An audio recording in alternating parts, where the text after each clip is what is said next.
Buongiorno ad Ariano Dramaggi, buongiorno ad Ariano, Motoclub Ariano. Ariano Polesine, località Crociara. Allora, oggi assistiamo praticamente a una manifestazione di cross enduro con una formula che si chiama 2 ore a coppie. Cosa vuol dire? Vuol dire che praticamente ci sono attualmente 44 coppie che stanno girando e quindi entrano tipo staffetta e si cambiano i concorrenti che sono in coppia, si cambiano uno con l'altro. Dura 2 ore, finite le 2 ore ci sarà la premiazione e tutto quello che ne consegue. Con Riccardo Bianchi, presidente del Motoclub di Ariano, Motoclub famoso, abbiamo già parlato con Facco dicendo che è uno dei più agguerriti. Cosa avete in repertorio oltre queste gare? Ma in repertorio abbiamo molti programmi, ovviamente quest'anno e anche l'anno scorso col Covid siamo stati un po' rallentati perché oltre che a fare il fuoristrada, che è il mio mondo da una vita, cerchiamo anche di dare spazio alle persone con moto stradali e ovviamente se questa pandemia ci lascerà liberi daremo spazio anche a molti più eventi. E intanto concentriamoci su questo, che abbiamo avuto una grossissima partecipazione oggi, siamo veramente contenti. È una gara fondamentalmente amatoriale, però avete qualche campione tra il vostro team? Sì, abbiamo qualche campione, abbiamo avuto anche la partecipazione oggi di Luca Barbuiani che è presidente del Motoclub Adria, è appena tornato dalla gara più famosa di enduro, la 6 giorni.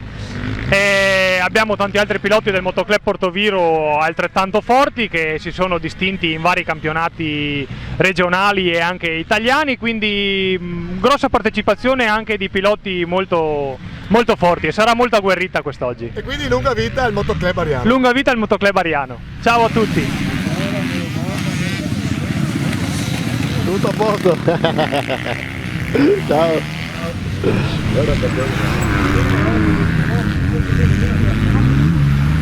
Francesco Meneghini, responsabile di cosa in particolare? Della XEN motociclismo, settore motociclismo. La XEN ovviamente è un ente di promozione che abbraccia tantissime discipline.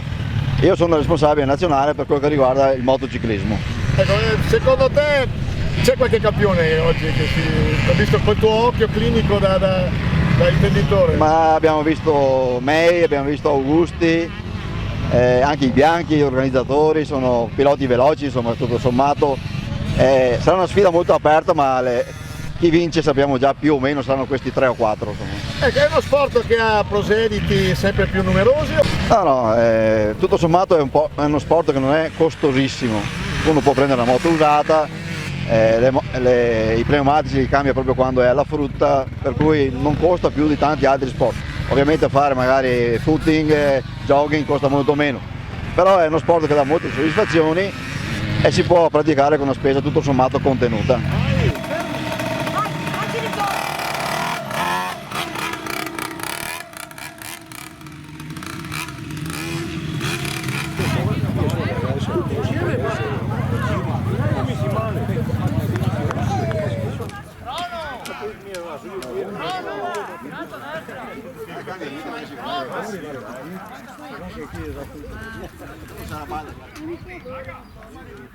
Attenzione dietro, che sta trovando i pezzi di terra. Questa.